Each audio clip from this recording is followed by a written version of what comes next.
Özü az amma nait sazmallarım geldi azizlar. Ma zincirini toyluqçılar, toy egileri taqsanlar boldu. Şunçilik çıraylık bek yaram çıqqan. Onundan başqa toy qızlar taqaşqa boğudek zincirimden man görünlər.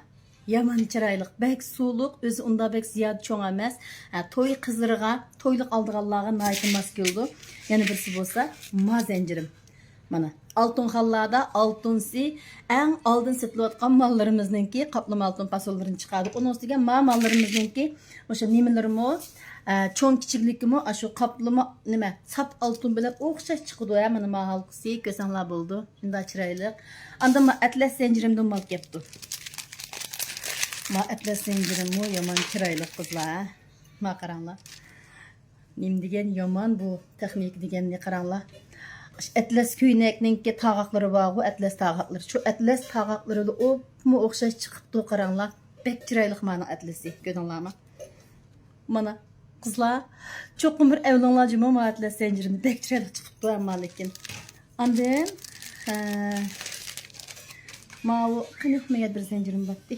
Shu zincirimninki bununki burun tegliki mis chiqqan nusxasini bat emasmi? Chehrigalar deb so'ragandinglar. Mana ma'ning taglikini kumush qilib yasaduq mushning o'xshash qilib, men ko'rdinglarmi? Mana uzunluq 65 sm chiqdi. Ma'ni evasanlar bo'ldi. Anandagi shirbash zincir deymiz va boshqa zincirlarimizdan mal keldi. Amiyada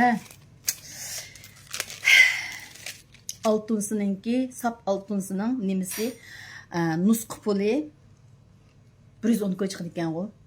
Ma zincirning ko'rdinglarmi? Bir tallam kepti ma zincirimdan jumo qizlar. O'sha sap oltinsidan nusxa pullan 110 ga chiqdi ekan. Go'fa nusxa deb yomon qimmat chiqdi ekan. Lekin buningki albatta biz shuni kumushini biza o'rab qoldik. İşte nusxasini o'zi qimmatga. Bo'ldi, hozircha shuni ko'rsatib turay. Rasmiyadan 1 million bor qizlar. Mal sal qarmanglar jumo. Mal faqat bir tallam mal. Mal şu bir tallam mal qizlar. Qaranglar. Ma milimni cho'qimdan cho'qim evilanglar jumo qizlar. Ma milimni ammagan qizlar tam to'yda tashib qolasizlar. Bek satang ma milim jumo qizlar. Cho'qim evilanglar. Ey, yomon chiroyli chiqdi ma'mal amma lekin. Qaranglar. Yurak qaranglar. Mallarım xiljiq keldi qizlar.